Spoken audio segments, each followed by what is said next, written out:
बढ़ेंगे तुनिशा की बात करेंगे। टेलीविजन की मशहूर एक्ट्रेस तुनिशा शर्मा पंचतत्व में आखिरकार आज विलीन कर दी गई और एक्ट्रेस का अंतिम संस्कार गोड़देव शमशान भूमि पर किया गया।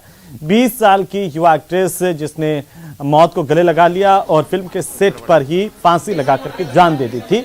हालांकि इसे लेकर के अभी जांच जारी है, लेकिन परिवार ये सदमा सहन नहीं कर पा रहा। परिवार, करीबियों और उनके फैंस को काफी निराशा हाथ लगी है। कोई इस बात पर विश्वास नहीं कर पा रहा कि तुनिशा इस दुनिया में नहीं रही, लेकिन सच्चाई यही है कि तुनिशा ने सुसाइड कर लिया। अंतिम संस्कार के दौरान तुनिशा की मां को चक्कर आ गया था। वहां पर मौजूद तुनिशा के साथी कलाकारों ने उनको संभाला, किसी तरह से उन्हें होश में आया तो हर कोई यहां पर भाव विभोर नजर आया और अंतिम संस्कार किया गया। आपको बता दें कि तुनिशा ने शनिवार को अपने शो अली बाबा दास्तान काबुल के सेट पर ही मेकअप रूम में फांसी लगा करके सुसाइड कर लिया था। आज एक्ट्रेस का अंतिम संस्कार किया गया। तो वहीं मेघालय के उमरोई में चल रही भारत कजाकिस्तान के संयुक्त सैन्य अभ्यास काजिंद 22 का समापन हो गया। यह सैन्य अभ्यास भारत और चीन के बीच अरुणाचल सीमा पर तनाव के बीच ही पूर्वोत्तर में चल रहा है और चल रहा था। दोनों देशों के बीच साल 2016 में वार्षिक प्रशिक्षण अभ्यास की शुरुआत हुई थी और तब इसे प्रबल दोस्ती का नाम दिया गया था। आपको बता दें कि साल 2018 में इसका नाम बदलकर काजिंद किया गया था। इस सैन्य अभ्यास में कजाकिस्तान की सेना के दक्षिणी क्षेत्रीय कमान के सैनिक और भारतीय सेना के 11 गोरखा राइफल्स के सैनिक हिस्सा लेते हैं और उन्होंने हिस्सा लिया। सैन्य अभ्यास का उद्देश्य संयुक्त राष्ट्र शांति प्रवर्तन शासनादेश के तहत सकारात्मक सैन्य संबंधों को विकसित करना है। जॉइंट ट्रेनिंग किया गया है वो काउंटर टेररिस्ट ऑपरेशंस को मद्देनजर रखते हुए किया गया है। कोई भी काउंटर टेररिस्ट ऑपरेशन जो अर्बन, सेमी अर्बन या फिर जंगल टेरेन में किया जाए, उसमें कोई दो फ्रेंडली नेशंस की आर्मी आपस में किस तालमेल के साथ वो ऑपरेशन कारगर कर सकती है, उसके बारे में ये ट्रेनिंग दिया गया।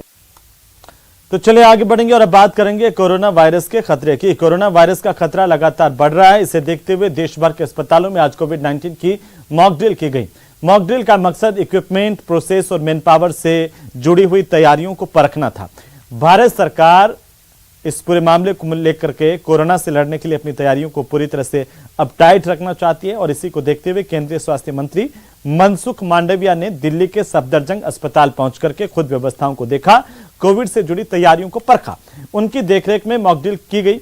स्वास्थ्य मंत्री ने कहा कि अगर खतरे की स्थिति पैदा होती है तो अस्पताल कोरोना से निपटने के लिए तैयार रहें। दिल्ली का सफदरजंग अस्पताल पूरी तरह से तैयार है। उन्होंने कहा कि हम चाहते हैं कि अन्य अस्पताल भी इसी तरह से पूरी तरह तैयार रहें।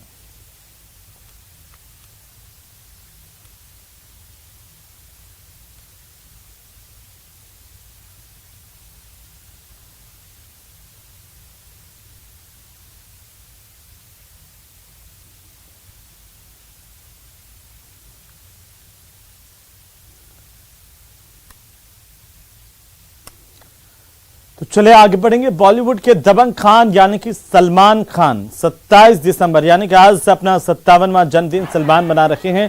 सलमान के घर के सामने बांद्रा गैलेक्सी में भाई को बर्थडे विश करने के लिए भारी संख्या में फैंस जमा हुए। सलमान को अक्सर लोग सलमान भाई बोलते हैं और इस दौरान बेकाबू फैंस पर पुलिस को लाठी चलानी पड़ी ताकि भीड़ को काबू कर सकें। आपको बता दें कि बॉलीवुड के इस मशहूर सुपरस्टार की इंडस्ट्री में अपनी खास पहचान है, अपने प्रशंसक है और उनके प्रशंसकों की तादाद काफी मानी जाती है। सलमान को लोग कितना प्यार करते हैं ये इस बात से पता चलता है कि देश नहीं विदेशों में भी कई लोग सलमान खान के चाहने वाले हैं, उनकी कमी नहीं है और कई जगह पर उनका बर्थडे सेलिब्रेट किया जाता है। मुंबई की तस्वीरें हैं जहां सलमान के समर्थकों का जमावड़ा लग गया, भीड़ अनकंट्रोल हुई तो पुलिस को हल्का बल प्रयोग करना पड़ा। और 3 तस्वीरें सलमान खान के जन्मदिन की आपकी टीवी स्क्रीन पर आ गई हैं। पहली तस्वीर है फैंस का अभिवादन स्वीकार करने के लिए सलमान खान किस तरीके से बालकनी में आए और हाथ हिला करके अभिवादन स्वीकार किया, शुक्रिया अदा किया सलमान खान ने करोड़ों फैंस का जिन्होंने उनके जन्मदिन पर उन्हें बधाई दी।